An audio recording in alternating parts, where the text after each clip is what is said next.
Bwana asifiwe. Imana ishimwe.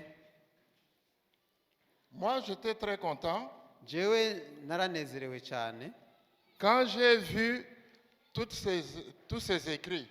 igihe nabona ibi byandiko naranezerewe cyane. Amen. Amen. Les années précédentes, Imyaka yaheze je pense qu'il n'y avait que 2 langues. ndibaza yuko hariho indimi zibiri gusa. Mais cette année, ça devient... c'est chaud là. Ariko uno mwaka birashushe. Amen. Amen. Là-bas, je vois beaucoup de langues. Il y en a combien Hano hajya ndabona indimi nyinshi mbega ni zingahe? Ce n'est pas un jeu. Sagakino. Amen. Amen. 4 langues. Indimi zine. Avant, c'était 2. Ubwa mbere hari zibiri gusa. Il y a certains fils du Seigneur Hariho abana b'Imana bamwe mais qui comprennent toutes les langues qui sont là. batahura izi ndimi zose ziri hajya. Et celui qui comprend toutes les langues peut lever la main. Kandi umuntu atahura izi ndimi zose nakiriza urutoki. Je vois qu'il y a beaucoup qui comprennent toutes les 4 langues. Hari benshi bazitahura. C'est un sujet très important. Ni ikintu gihambaye cyane. Nous avons à s'aimer. Turahamagariwe kubiba. Nous devons s'aimer. Dutegerezwa kubiba. En lisant les Écritures, iyo dusomye ibyanditswe, nous pouvons lire ensemble dans Ephésiens 2, 8, 9. turashobora gusoma mu Banyefeso 2 duhereye ku murongo w'8 n'uw'9. Et on peut lire en Kirundi. Dusome mu izina rya Yesu. Ubuntu nibwo bwabakijije kubwo kwizera. Navyo nyene ntivyavuye kuri mwebwe n'ingabire y'Imana. Ntivyavuye ku bikorwa kugira ngo hoye kugira uwirarira. Amen. Amen. Amen. La parole nous dit que nous sommes sauvés par la grâce. Ijambo ry'Imana rivuga ko twakijijwe kubw'ubuntu. Nous sommes sauvés par la grâce. Twakijijwe kubw'ubuntu. Les œuvres ne sauvent pas. Ibikorwa ntibikiza. Les œuvres ne sauvent pas. Ibikorwa ntibikiza. Nous sommes sauvés par la grâce. Twakijijwe kubw'ubuntu. Amen. Amen. Mais pourquoi? Kubera iki? Une fois que nous avons notre salut, Igihe twaronka agakiza kacu, je peux dire que je suis sauvé. ndashobora kuvuga ko nkijijwe. Mais pourquoi on me met ça? Kubera iki bashiraho ibi? Amen. Amen. Ce matin, nous allons échanger Muri kino gitondo turaja kuganira sur les bienfaits ku vyiza, de travailler pour Dieu. ku vyiza turonka iyo twakoreye Imana. Parce qu'en travaillant pour Dieu, Kubera iyo ukoreye Imana, ce sont de bonnes œuvres. ni ibikorwa vyiza. En travaillant pour Dieu, Iyo ukoreye Imana, ce sont de bonnes œuvres qu'il aime. ni ibikorwa vyiza Imana ikunda. Ce matin, Kino gitondo nous allons parler sur les bienfaits de travailler pour Dieu. Kino gitondo turavugana ku vyiza biva mu gukorera Imana. Pourquoi nous devons travailler pour Dieu? Ni kubera iki dutegerezwa gukorera Imana? Nous allons voir à travers les Écritures. Turaja kubiraba biciye mu vyanditswe. Travailler pour Dieu procure la paix. Gukorera Imana bitanga amahoro. Travailler pour Dieu procure la joie véritable. Gukorera Imana bitanga umunezero nyawo. Travailler pour Dieu remplit notre vie de sa gloire. gukorera imana bibyuzuza ubuzima bwacu ubwiza bw'imana. Bien-aimés dans le Seigneur, Bene data mu mwami, si vous avez encore un peu d'énergie, nimba mugifise utuguvu kandi il faut utiliser ça pour la gloire de Dieu. izo nguvu muzikoreshe mu cyubahiro cy'Imana. Amen. Amen. Si vous avez un peu de temps, Nimba mugifise umwanya na muto, utilisez ça pour la gloire de Dieu. mubukoreshe mu guhesha Imana icyubahiro. Amen. Amen. Si vous avez quelque chose dans la poche, Nimba mufise ikintu mu mufuko, utilisez une partie pour la gloire de Dieu. igice kimwe mugikoreshe mu guhesha Imana icyubahiro.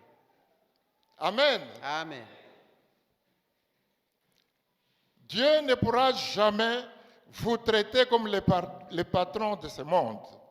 Imana ntizobafata nk'uko ifata abahambaye bo muri ino si. Parce que les patrons de ce monde, Kubera abahambaye bo muri ino si, beaucoup sont des orgueilleux, benshi n'abanyabwibone, beaucoup méprisent leurs travailleurs, benshi barakengera abakozi babo, mais beaucoup font souffrir leurs travailleurs. kandi benshi bakabababaza,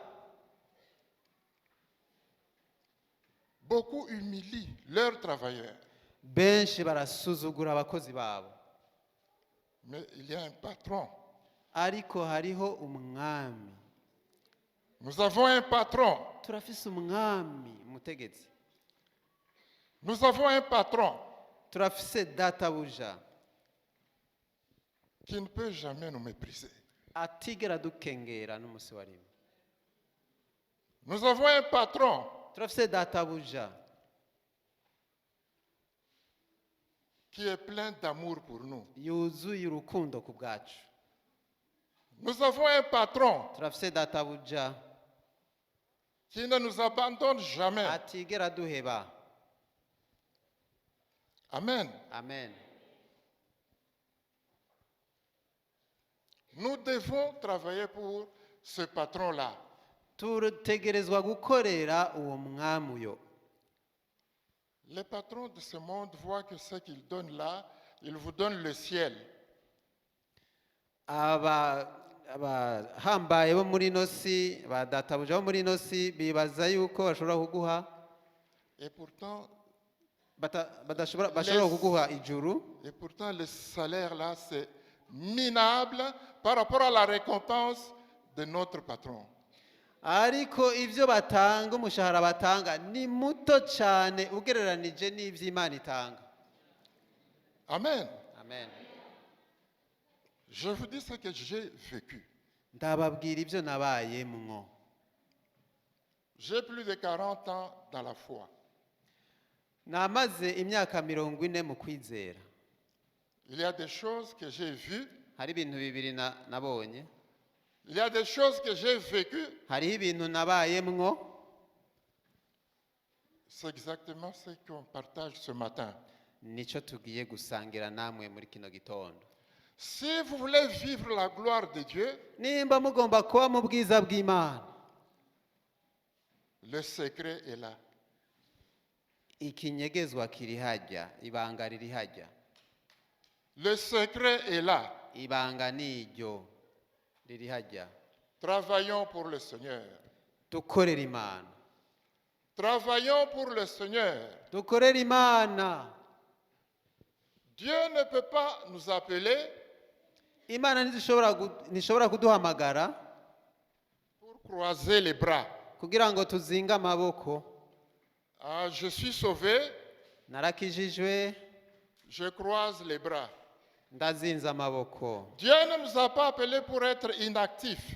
Imana ntiyaduhamagaye kugira ngo tube ibinebwe ntidukore. Amen. Amen. On n'est pas sauvé pour croiser les bras. Ntitwakijijwe ngo tuzinge amaboko. Dieu déteste tout cela. Imana iranka ivyo byose. Notre Dieu Tout-Puissant déteste être accompagnateur. imana iranka abantu baherekeza abandi. Mimi nakuya kusindikiza. Nje guherekeza gusa. Il y a des basindikizaji dans l'église. Hariho abantu baherekeza abandi mu ishengero. Amen. Amen. Dieu aimerait que tout le monde soit acteur. Imana igomba yuko umuntu wese aba umukozi. Dieu aimerait que tout le monde soit acteur. Imana ishima ko umuntu wese aba umukozi. Dieu déteste les spectateurs. Imana iranka abarorerezi. Dieu déteste les spectateurs. Imana iranka abarorerezi. Avant que je continue, Mbere yuko mbandanya, j'aimerais que nous puissions lire nagomba dusome Ephésiens 2, 10. Abanyefeso 2:10. Dusome mu izina rya Yesu. Amen. Kuko turi biremwa byayo twaremewe muri Kristo Yesu ngo dukore ibikorwa byiza ivy'Imana yateguriye kera ngo tubigenderemwo. Amen. Encore, vous pouvez lire Dusome ubugira kandi Ephésiens 2, 10. Abanyefeso 2:10. Kuko turi biremwa byayo twaremewe muri Kristo Yesu ngo dukore ibikorwa byiza ivy'Imana yateguye kera ngo tubigenderemwo. Amen. Alléluia. Amen. Nous devons avoir les bonnes œuvres. Dutegerezwa kugira ibikorwa byiza. Nous devons avoir les bonnes œuvres. Dutegerezwa kugira ibikorwa byiza. Les Saintes Écritures, nous allons lire aussi après. Ivyanditswe vyera turaja kandi gusoma. Biraja kutubwira igituma. Il y a les bonnes œuvres. Hari ibikorwa byiza.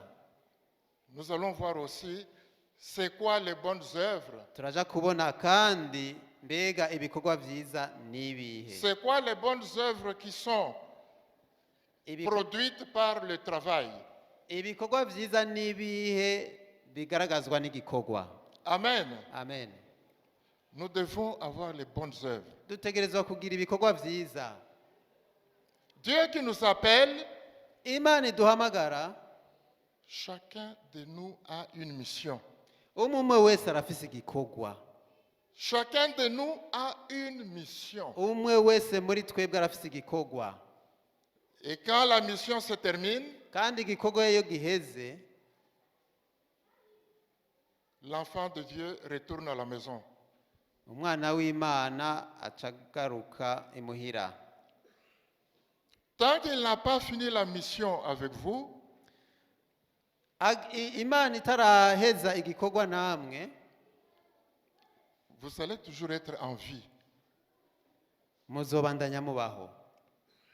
pour accomplir sa volonté, Kugira ngo la mission qu'il a donnée. kugira ngo mushitse ubugombe bw'Imana, kugira ngo mushitse igikorwa yabahaye. Ça m'étonne de voir que certains enfants de Dieu, Abana b'Imana bamwe ils sont là sans rien faire. bari ngaho ataco bakora, Il peut venir jeudi ou dimanche, barashobora kuza kuwa kane canke kuwa Mungu, jeudi ou dimanche à la prière, bakaza kuwa kane canke kuwa Mungu mu masengesho, le samedi, kuwa gatandatu. mais quel est le travail qu'il fait dans le corps de Christ? Mbega igikorwa bakora mu mubiri wa Kristo nikihe? Le Seigneur qui nous appelle, c'est pour travailler pour lui. Imana iduhamagara no kugira tuyikorere. Amen. Amen. Certains préfèrent faire la théorie sur la parole de Dieu, Samajambo gusa ku majambo y'Imana sans passer à la pratique. kandi tutabishira mu ngiro. Certains préfèrent s'accrocher au titre. Bamwe bakunda ivyubahiro amaposti n'ivyicaro. Mais je suis secrétaire de la chorale. ngo je ndi umwanditsi wa korale, Je suis dirigeant de la chorale. jewe ndi umurongozi wa korale, Je suis mwekadzine de la chorale. jewe ndi umunyabigega wa korale, Je suis pasteur. ndi umwungere, Je suis représentant d'une église. jewe nserukiye ishengero, Je suis mzee wa kanisa. je ndi umutama w'ishengero. Dieu a besoin de bonnes œuvres. Imana ikeneye ibikorwa vyiza. Amen. Amen. Dieu a besoin de bonnes œuvres. Imana ikeneye ibikorwa vyiza. On ne doit pas s'accrocher. Je suis la patronne des mamans. Ntidutegerezwa kwibanda ku Je suis kiongozi des mamans. ntidutegerezwa kwibanda tuvuga ngo je ndi umurongozi w'abamama, Je suis kiongozi des papas. jewe ndi umurongozi w'abagabo, Je suis kiongozi des enfants. jewe ndi umurongozi w'abana. C'est une bonne chose. Sivyo. Dieu attend les bonnes œuvres. Imana irindiriye ibikorwa vyiza. Dieu attend des bonnes œuvres. Imana irindiriye ibikorwa vyiza. Amen. Amen. Quand nous travaillons pour le Seigneur, Iyo tugikorera Imana kandi vous dépensez votre énergie. iyo dukorera Imana dutanga inguvu zacu. Si vous dépensez votre énergie pour sa gloire, Iyo dukoresheje inguvu zacu kubw'icubahiro c'Imana, mais lui aussi va dépenser l'énergie pour vous. nayo izokoresha inguvu zayo ku bwanyu. Amen. Amen. Si vous dépensez votre temps pour lui, Iyo mukoresheje umwanya wanyu kubw'Imana, lui aussi, il va dépenser son temps pour vous. nayo izokoresha umwanya wayo ibitwararike. Si vous mettez votre main dans la poche pour lui, Iyo mukoze mu mufuko mugatangira Imana, il fera de même pour vous. nayo izobikora ku bwanyu. Amen. Amen. Travailler pour le Seigneur, c'est une grande bénédiction. Gukorera Imana ni umugisha munini cyane. Vous travaillez pour lui, Murayikorera, mais vos problèmes deviennent ses problèmes. iyo muyikoreye Imana, ibibazo byanyu bica bihinduka ibibazo by'Imana. Vos problèmes deviennent ses problèmes. Ingorane zanyu muhura nazo zica ziba ingorane z'Imana. Amen. Amen. Vos questions deviennent ses questions. Ibibazo byanyu bica biba ibibazo by'Imana. Votre faim devient sa faim. Inzara yanyu ica iba inzara y'Imana. Votre manque des habits devient son manque des habits. Nimba mubuze impuzu, ibica vyega Imana. Amen. Amen. Pourquoi? Parce que vous êtes son serviteur. Kuko muri abakozi b'Imana. Amen. Amen. C'est lui qui peut même protéger le corps de son enfant qui est déjà retourné à la maison. Niyo ishobora gukingira umubiri w'umwana wayo iyo yamaze gusubira muhira. Mais le corps, c'est quoi? C'est juste une enveloppe. Umubiri ni igipfukisho gusa. Mais le corps qui est là, son enfant qui est rentré à la maison, Ariko umubiri w'umwana w'Imana yamaze gutaha muhira. et le diable qui veut toucher ce corps-là, Iyo Satani agomba gukora k'uwo mubiri, ni ukuvuga umuntu aba yatashe yapfuye. on a vu avec Moïse, Twarabonye hamwe na Mose. et l'ange était là. Umumarayika yari hejuru y'ikiziga ca Moise. Amen. Amen. C'est quelle récompense C'est quel bonheur. mbega iryo shimwe mbega uwo munezero. Mais l'enveloppe qui est en train de pourrir, ariko icyo kiziga cyariko kiragenda, l'ange protège. imana yaragihagarariye iragikingira. Amen. Umumarayika. Amen. Et s'il fait ça pour le corps qui est en train de pourrir, kandi mbega nimba imana ikingira ikiziga kiriko kirabora, et pendant que son serviteur est vivant, mbega umukozi wayo akiri muzima, qu'est-ce qu'il va faire? imana izokora iki kubw'uyo? Amen. Amen.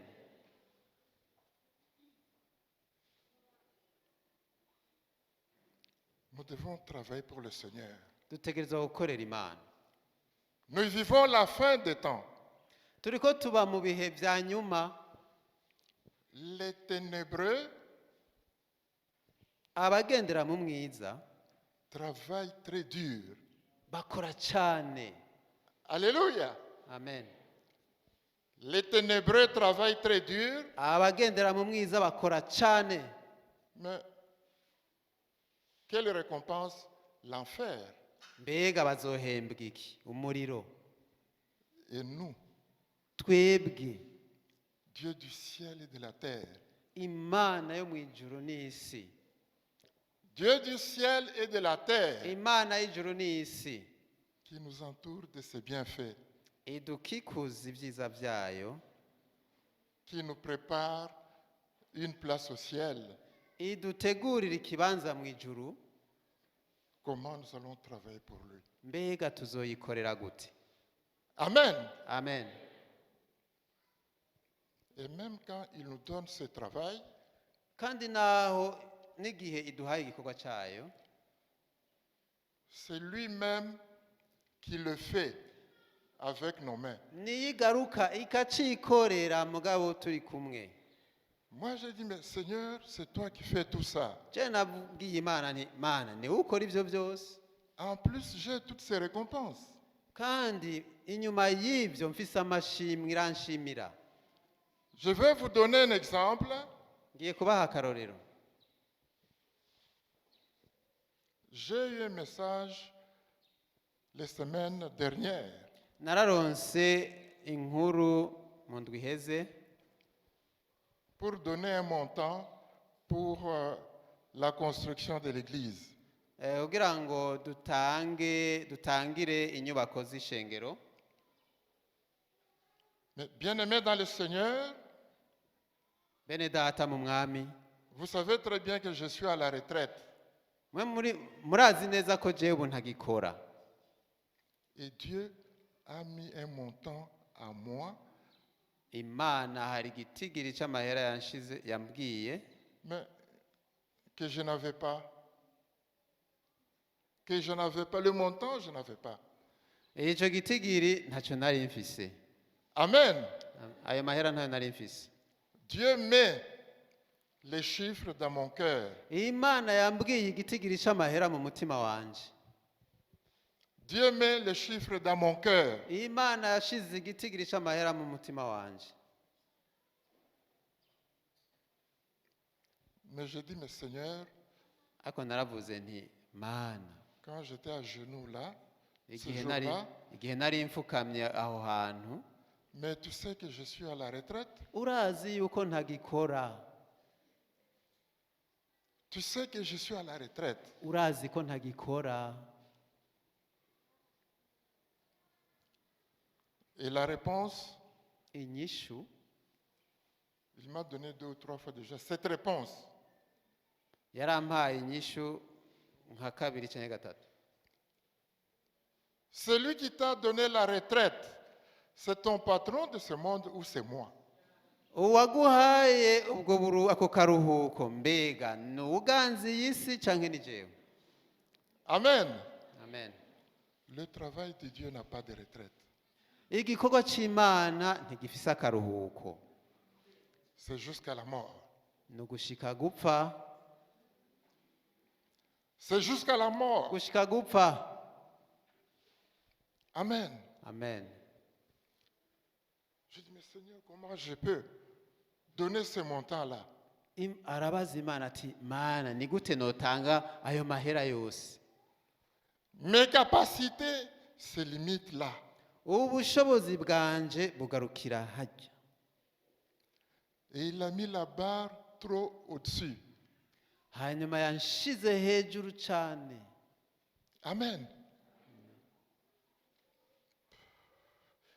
Si c'est lui qui vous envoie, il sera avec vous. Nimba ariyo igutumye izobana nawe. Il a tout fait seul. Yakoze byose yonyene. Amen. Amen. Seul, il a tout fait. Yonyene niyo yavyikoreye. Ce que j'ai payé là, Ico narishe, ico natanze, ce n'est pas sorti de la poche de quelqu'un de ce monde. ico natanze, amahera natanze ntiyavuye mu mufuko w'umuntu aba kwinosi. C'est lui-même qui fait son travail. Ni Imana yonyene ikora igikorwa. Amen. Amen. C'est lui-même qui fait son travail. Imana yonyene ni ikora igikorwa cyayo. Il fait son travail lui-même. Ikora igikorwa cyayo yonyene. Amen. Il nous impose deux conditions. Imana iduha ingingo zibiri ngenderwako. Comme il a dit à Pierre, Nkuko yabwiye Petero, il a parlé à Pierre 3 fois. Imana yabariye Petero gatatu kose. Mais Simon, fils de Jonas, est-ce que tu m'aimes? Simoni fils de Jonas. mwene Yonasi, urankunda? Amen. Amen.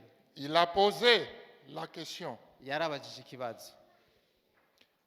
Mais Pierre qui a répondu, Petero yarishuye, oui Seigneur, je t'aime. ego mwami ndagukunda. C'est bon d'échanger avec le Seigneur. Ni vyiza kuganira n'Imana. C'est notre Père. Ni papa Il est plein d'amour. yuzuye ubuntu n'urukundo. Nous devons échanger avec lui. Dutegerezwa kuganira nayo. Il aime trop cela. Irabikunda cyane. Il aime écouter ses enfants. Irakunda kumviriza abana bayo. D'où l'importance des prières. Kubw'akamaro k'amasengesho.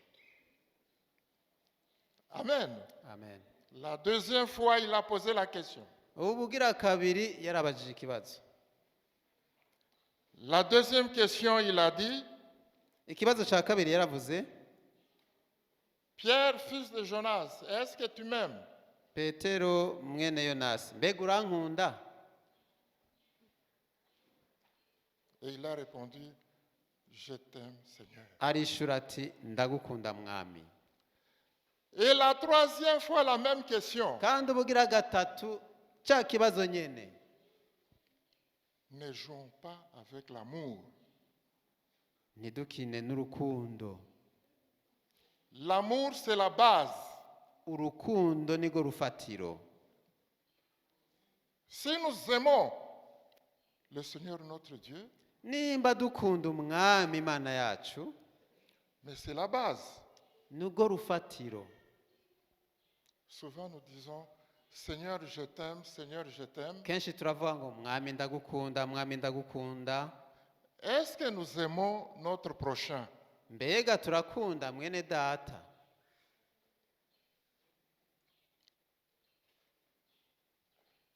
Je t'aime, mon Seigneur, je t'aime. Ndagukunda mwami ndagukunda. Est-ce que nous aimons nos collègues? Mbega turakunda abo dukorana? La parole de Dieu dit, Jambo ry'Imana riravuga, si nous disons que nous aimons le Seigneur, nimba tuvuga ko dukunda Imana, nous devenons hypocrites. tuba indyarya. Si on n'a pas d'amour pour notre entourage. nimba tudakunda abadukikuje tuba turi indyarya. Mais c'est la parole. Ariko ni ijambo. Mais si vous n'aimez pas, c'est lui que vous voyez. Mbega nimba mudakunda uwo mubona, Mais comment aimer celui que vous ne voyez pas? ni gute twokunda uwo tutabona?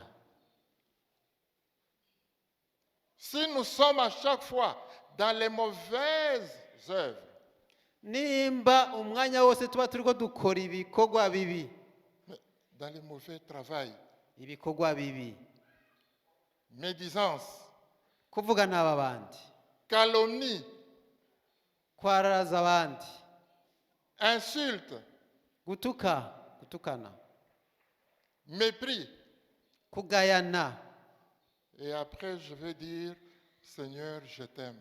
hanyuma nkaza nkabwira Imana ndagukunda. La première condition pour les bonnes œuvres, Ariko igikorwa ca mbere kubw'ibikorwa vyiza, mais c'est aimer notre prochain. gukunda umugenzi wawe, Pas seulement en parole, mais aussi en acte. atari mu majambo gusa ariko kandi no mu bikorwa. Aimer, c'est se mettre à la place de l'autre. Gukunda ni ukwishira mu kibanza ca mugenzi wawe. Amen. Amen. Quel amour? C'est l'amour inconditionnel, l'amour divin. Urukundo rutagifise ivyo rusaba ni urukundo rw'Imana. Ce sont ces œuvres-là qu'il apprécie. Ni ivyo bikorwa vyiza Imana ishima. Nous avons d'abord l'amour du prochain, Turafise gukunda abagenzi bacu bwa mbere, et l'amour de Dieu. hanyuma tugakunda Imana. Amen. Amen. Nous voyons cela en Christ. Ivyo turabibona muri Kristo. Nous lisons les Écritures. Turasoma ivyanditswe. Notre Dieu, il est plein d'amour. Imana yacu yuzuye urukundo. Notre Dieu, il est amour. Imana yacu ni rukundo. On dit qu'il est compatissant. Imana tuvuga yuko Imana yitaho abagowe. Il est riche en bonté Yuzuye ubuntu et lent à la colère. kandi teba kuraka. Amen. Amen. Dieu le Père, il a tout ça en lui. Imana data ibyo byose irabifise muri yo. Il a déversé tout ça en Jésus-Christ. Ibyo byose yaciye ibishira muri Yesu. Le Seigneur, c'était l'amour. Umwami Yesu yari urukundo. Le Seigneur, c'était la compassion. Umwami kwari ukwitaho abagowe. Chaque fois qu'il faisait les miracles, ça passait par la compassion. Igihe cyose yakora ibitangaza yabanza kugira imbabazi. Ça venait de son Père qui était maintenant en lui. Ibyo byose byategwa nuko Imana yari muri we. La parole dit, Jambo ry'Imana rivuga, la plénitude de la divinité, ukunengesera k'ubumana mais était en Jésus-Christ. vyari muri Yesu Kristo.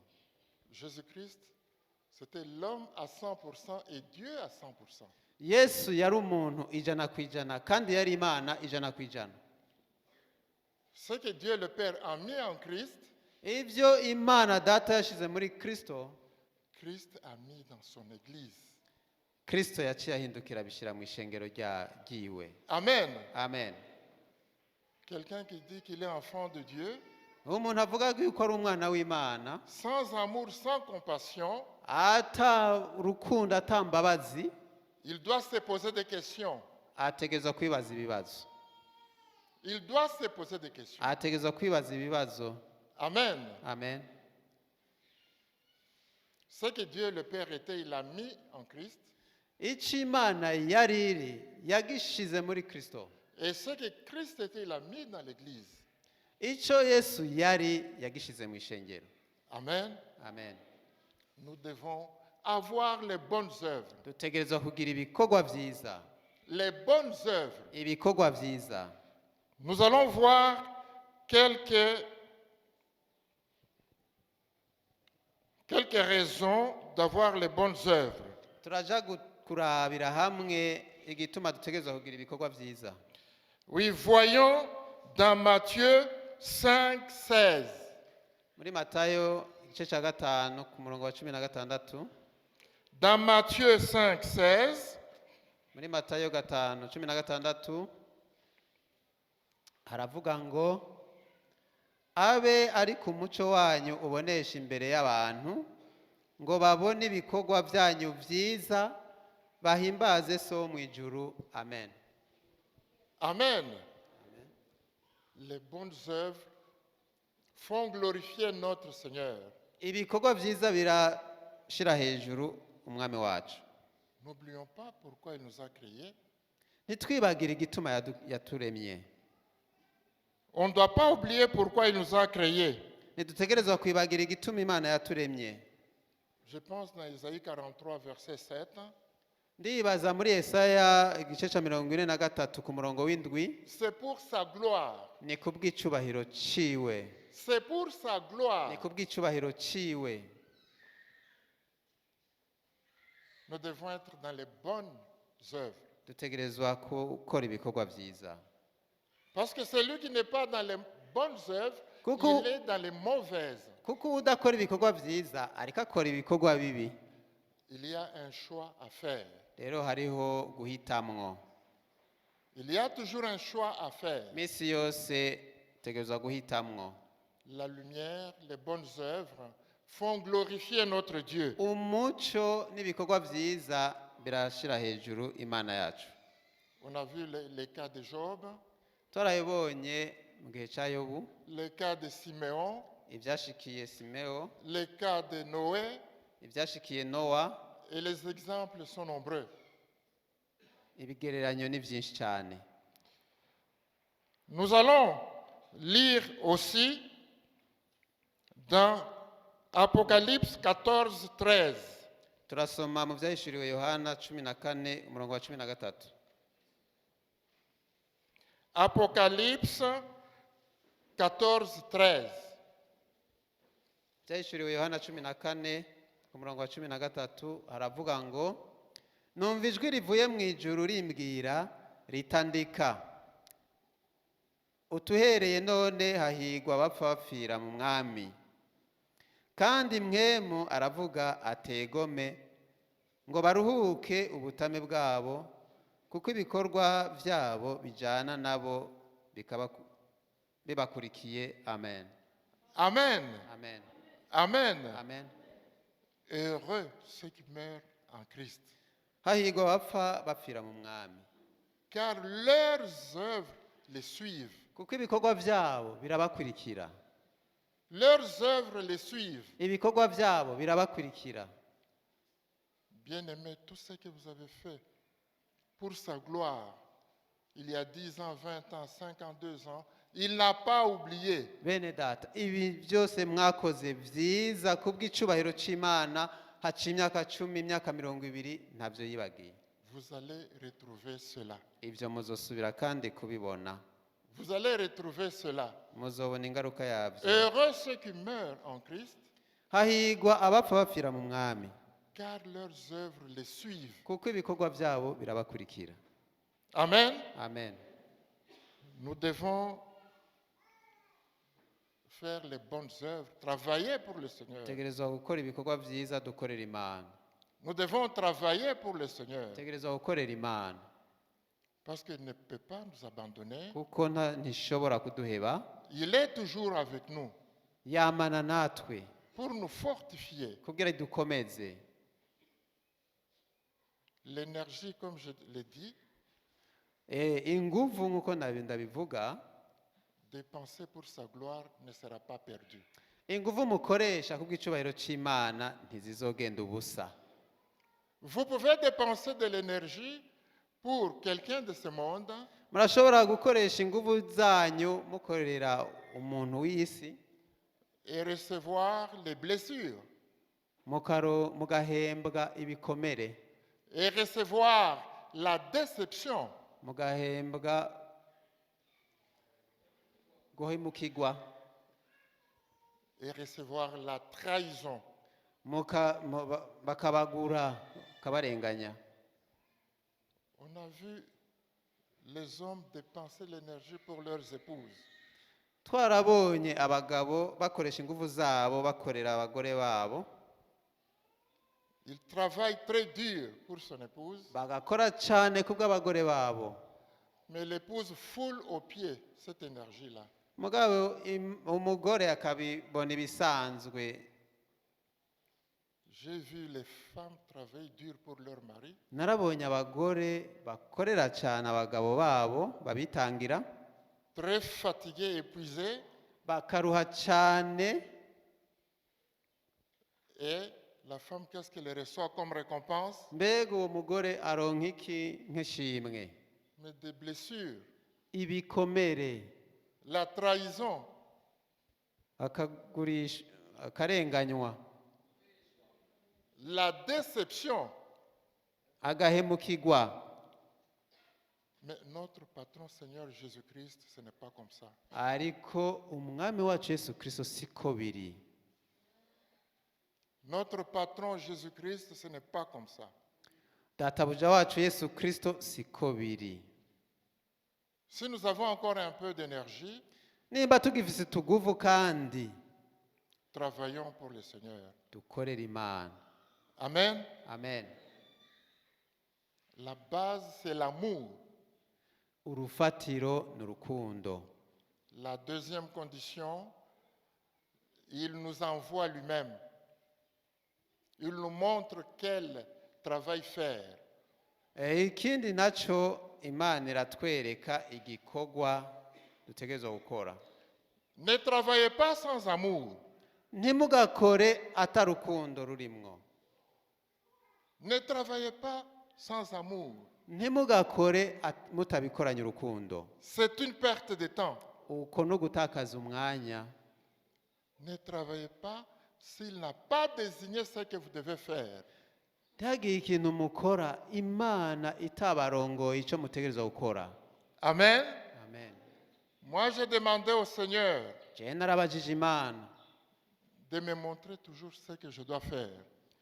narabwiye Imana kugira ngo inyereke iminsi yose icyo ntegerezwa gukora. Il a plusieurs façons de le faire. Imana ifise uburyo bwinshi bwo kubikora. Bien-aimés dans le Seigneur, quand vous échangez avec le Seigneur, Bene data iyo muganiriye n'Imana, mais il est tellement content que les réponses seront là. Imana iranezerwa no kubaha inyishu. Ce qu'il me montre dans la vision la nuit, Icyo inyeretse mu ndoto mw'ijoro, j'essaye de le faire tout doucement. ndagerageza kubikora buke buke mu gacerere. Quelques 2-3 jours après, Inyuma y'iminsi 3 je reçois le coup de fil. nja ndonka telefone, Un enfant de Dieu qui me dit exactement le même message que Dieu m'a donné en vision. umwana w'Imana acambwira iby'Imana yambwiye kujya nyene Imana yabimbariye. Amen. Amen. Je suis le bienheureux. Ndumuhigwe. Ce qu'il m'a montré pour travailler, Iby'Imana yanyeretse nkora, un autre enfant de Dieu à qui je n'ai rien dit sur ça, uwundi mwana w'Imana atana kimwe nari namubariye, il me dit au téléphone, mais voilà ce que je vois en vision, ce que j'ai vu en vision pour toi. uwo mwana w'Imana arambara ati ehera ibi bintu Imana yanyeretse kuri wewe mu ndoto cyangwa mu iyereko. Vision nocturne. Amen. Amen. Il y a 5-10 ans, Haciye imyaka 10 j'ai reçu une autre vision de l'extérieur. nareretswe byo hanze. Quelqu'un a vu en vision un message pour moi. Umwe nareretswe hariho umuntu yeretswe iby'iwanje un message précis. hariho umuntu yarose ijambo kuri jewe ijambo ritomoye Je me suis tu. naranumye ntacyo narose mvuga Mais quelques mois après, haciye amezi un autre enfant du Dieu de Bujumbura, uwundi muntu w'imana ngaha i Bujumbura on se croise par hasard. twarahuye ku gihamana Ah, voilà ce que j'ai vu pour toi. arambwira ati ehe ndakubwira iby'imana yanyeretse kuri wewe Amen. amen Le Seigneur, il est merveilleux. imana iratangaje Si nous travaillons avec amour, iyo dukoze tukabikorana urukundo si nous travaillons avec amour, iyo dukoze tugakorana urukundo et si il nous montre ce que nous devons faire, kandi iyo iturongoye mu gikorwa cyayo tutegerezwa gukora nous allons vivre la gloire de Dieu. tuzobaho mu bwiza bw'imana Nous allons vivre la gloire de Dieu. tuzoba mu bwiza bw'imana Amen. amen Maintenant, nous allons prendre un petit moment de prière. ubu rero tugiye kwinjira mu kanya gatoya kw'amasengesho Peut-être que tu es sauvé. Il y a 2-3 groupes pour qui on va prier. hariho abantu hariho imigwi itatu tugiye gusengera y'abantu Si vous êtes sauvé, nimba warakijijwe mais vous ne voyez pas clair, ariko ntimubona neza qu'est-ce que vous devez faire pour le Seigneur? icyo mutegerezwa gukorera imana Vous allez venir ici, muraja kuza ngaha imbere on va prier pour vous. turaja kubasengera Parce que tout celui qui arrive à Golgotha, kuko umuntu wese ashitse igorogota si cet amour de Golgotha descend dans le tréfonds de nous, iyo urukundo rw'igorogota rumanutse ibwina mu mutima wacu on n'est pas tranquille. ntituba amahoro On doit chercher quelque chose à faire. dutegerezwa kurondera icyo dukora Si cet amour de Golgotha trouve la place en nous, iyo urukundo rw'igorogota ruronse ikibanza turuhaye ikibanza muri twebwe bien-aimé, c'est une bombe en nous. bene data ni nk'ibombe muri twebwe Et ça nous pousse pour chercher, Seigneur, qu'est-ce que je dois faire? kandi bituma tubaza imana mbega mana twogukorera iki Je fais quoi pour toi? Il ne reste pas silencieux. imana ntiyinumya ku iryo sengesho Amen. amen Évidemment, pour commencer le travail de Dieu, Dieu peut donner un moment, ce n'est pas le même moment pour tout le monde, de préparation. ni by'ukuri kugira ngo utangure igikorwa cy'imana imana iraguha umwanya wo kwitegura wo kugutegura Amen. amen Mais les deux conditions doivent être là. ariko hari ibintu bibiri bitegerezwa gukorwa La même question qu'il a posée à Pierre, cya kibazo nyine yabaza petero il nous la pose tous aujourd'hui. natwe uno munsi irakitubaza Avant de lui donner le travail, imbere yo kuyikorera il a posé la question, yarabajije ikibazo est-ce que Simon, fils de Jonas, tu m'aimes? mbega petero mwene yona urankunda Il y a d'abord l'amour et le travail après. ubwa mbere urukundo hanyuma ibikorwa inyuma Amen. amen Dieu a tant aimé le monde imana yarakunze isi cyane qu'il a donné son Fils unique, yatanze umwana wayo w'ikinege afin que quiconque croit en lui, kugira ngo umwizera wese mais ne périsse point. ntapfe rubi Bien-aimé, la base, c'est l'amour. bene data urufatiro ni urukundo Si vous n'avez pas d'amour, iyo mudafise urukundo et même si vous avez commencé une œuvre, naho muba mwaratanguye igikorwa ne perdez pas le temps. ntimute umwanya Mais arrêtez ça. rekeraho. Ne le faites pas parce que les autres le font. Ntimuje gukora ibikorwa kuko mwabonye abandi babikora. Ah non. Faites parce que vous avez de l'amour pour Dieu. Nimubikore kuko mufise urukundo rw'Imana. Mais avant d'atteindre l'amour pour Dieu, Ariko imbere yo kugira urukundo rw'Imana, les Écritures nous le disent. ivyanditswe birabitubwira. Il faut d'abord aimer celui que vous voyez.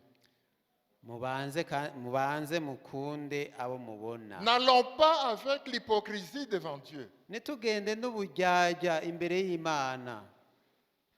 Ndakukunda Imana. Nakupenda Mungu. Ndakukunda Imana. Nakupenda Mungu. Ndakukunda Imana. Nakupenda Mungu. Amen. Amen. L'amour, c'est ça la base. Urukundo nirwo rufatiro. Vous qui faites des choses sans amour, Mwebwe mukora ibintu ata rukundo, mais il faut arrêter. nimugezaho. Parce que vous travaillez à perte. Kuko mukora muhomba. Parce que vous travaillez à perte. Mukora muhomba. Nous devons travailler avec l'amour du prochain, Dutegerezwa gukora dukunda bene data, avec l'amour de Dieu. dukunda Imana. Et aussi en regardant, il me veut où? Kandi nyene mukibaza mbega Imana igomba njehe, igomba nkora iki? Dieu n'attend pas de nous les titres, comme je l'ai dit. Imana ntinezerererwa ivyicaro vyacu dufise. Je suis évangéliste, Ndamuvugabutumwa, je prêche à l'église Fekabu, je mvuga ubutumwa muri Eglise Fekabu. je suis muséokaniste Fekabu, Ndi umutama w'ishengero muri Eglise Fekabu. je suis prédicateur, Ndi umuvugabutumwa. je suis de la chorale Asaph. Jewe ndirimba muri korali Asaph. Dieu attend les bonnes œuvres. Imana irindiriye ibikorwa vyiza. Dieu attend des bonnes œuvres. Imana irindiriye ikushaka kw'ibikorwa vyiza. Je suis secrétaire de la chorale. Je ndi umwanditsi muri korali. Je suis Mwekazina. Jewe ndi umunyabigega. Mais Judas aussi était Mwekazina. Amen. Amen. Mais Judas aussi était, je pense qu'il était Na Yuda yari umunyabigega. Dieu attend les bonnes œuvres. Imana irindiriye ikwiteze kw'ibikorwa vyiza. Dieu ne regarde pas, je suis représentant de l'église. Imana ntiraba ko uri umuserukizi w'ishengero. Mon cœur saigne. Umutima wanje uraruruma. Mon cœur saigne Umutima wanje uravirirana. quand j'ai vu dans les réseaux sociaux les chaises qui volaient, 4 chaises, 10 chaises, pour chercher des choses matérielles. Iyo mbona kuma WhatsApp intebe Qu'est-ce que nous allons dire aux gens qui sont dans les ténèbres? mbega abantu bari mu mwiza tuzobabwira iki? Si on se jette des chaises, Baterani bakubitana intebe mu rushengero. Dieu n'a pas besoin de nos titres. Imana ntikeneye ivyicaro vyacu, ivyo dukora. Dieu n'a pas besoin de nos titres dans les églises. Imana mu mashengero yacu ntikeneye ivyicaro. C'est bon, je suis muséokaniste, Ego ni vyiza ndamutama w'ishengero, mais je dois répondre à la question de Jésus-Christ. ntegerezwa kwishura ikibazo ca Yesu Kristo. Amen. Amen.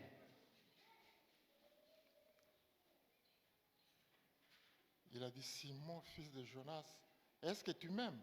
Yesu arabaza Simoni mwene Yona, mbega urankunda? Il ne l'a pas envoyé directement. Ntiyashotse amurungika mu bikorwa ubwo nyene. Pierre a reçu 3 fois la même question. petero yabajijwe gatatu kose après la résurrection de Jésus-Christ. inyuma y'izuka rya yesu kirisito Et avant la mort, ensevelissement et résurrection, imbere y'uko yesu ahambwa kandi azuka, mais le même Pierre a reçu aussi trois fois la même question. Une autre question, mais la même. petero kandi yasubiye kandi kubazwa cya kibazo nyene gatatu kose. Ah, mais toi aussi, tu étais avec lui, non? Mbega nawe wari kumwe na yesu? Non, je ne le connais pas. Kuwo ntawe nzi. La deuxième fois encore. Ubugira kabiri. Mais toi aussi, tu étais avec lui? Nawe wari kumwe nawe? Mais tu confonds avec un autre, ce n'était pas moi. Ngira ngo uranyitiranije n'uwundi muntu. Et la troisième fois, la même chose. Ubwa gatatu cya kibazo nyene. Amen. Amen. Avant la mort, l'ensevelissement et la résurrection. Imbere yuko Yesu apfa ahambwa azuka. Et après la résurrection, Inyuma y'ukuzuka, c'était le moment maintenant pour l'envoyer dans le travail. hari hageze rero ko Yesu arungika Petero mu bikorwa. Il y a toujours un temps de préparation. Hama hariho umwanya wo kwitegura. Donc je termine dans quelques 2-3 minutes. Mu minota itatu ngiye kurangiza.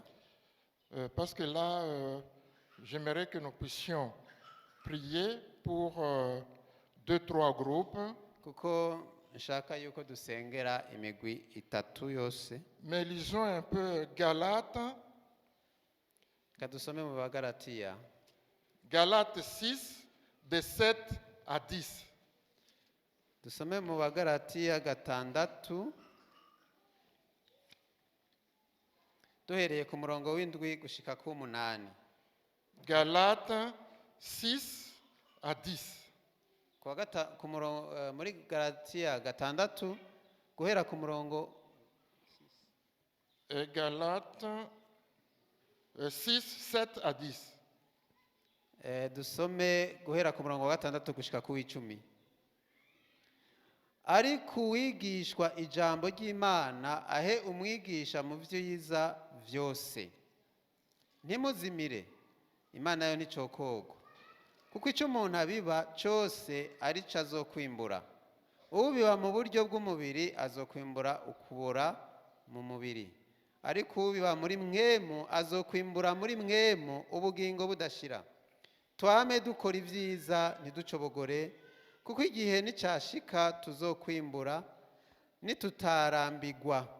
Nuko rero iyo turonse uburyo tugirire bose neza, cyane cyane ab'inzu y'abizera. Amen. Amen, amen, amen. Amen. Je dis qu'ici nous avons 4 langues. Navuze ko ngaha dufise indimi zine. Donc cette année c'est chaud. Uno mwaka birashushe. À nous de choisir Nahaco gucagura. quel type de semence. Mbega ngiye kubiba imbuto ki? Parce que nous allons récolter. Kuko tuzokwimbura. Je vais finir par 2-3 mots en Kirundi. Ngiye kurangiza n'amajambo atatu mu Kirundi. Kora ichiza. Tenda mema. Amen. Amen. Kora ichiza. Tenda mema. Utaikutana mbele. Kora ikibi. Tenda mabaya. Utayakutana hapo mbele. Amen. J'ai fait des efforts en Kirundi. Nagerageje kuvuga Ikirundi. Kora ichiza.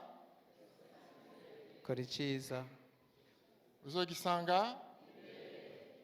Tenda mema. Uzogisanga. Yatakushindikiza. Kora ikibi. Uzogisanga. tenda mabaya yatakushindikiza. Amen. Amen.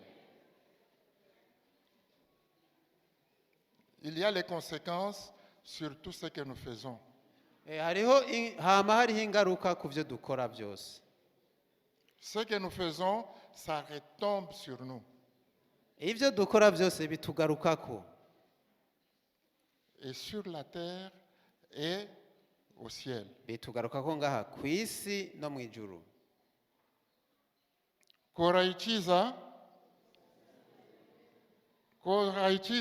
Tenda mema yatakushindikiza.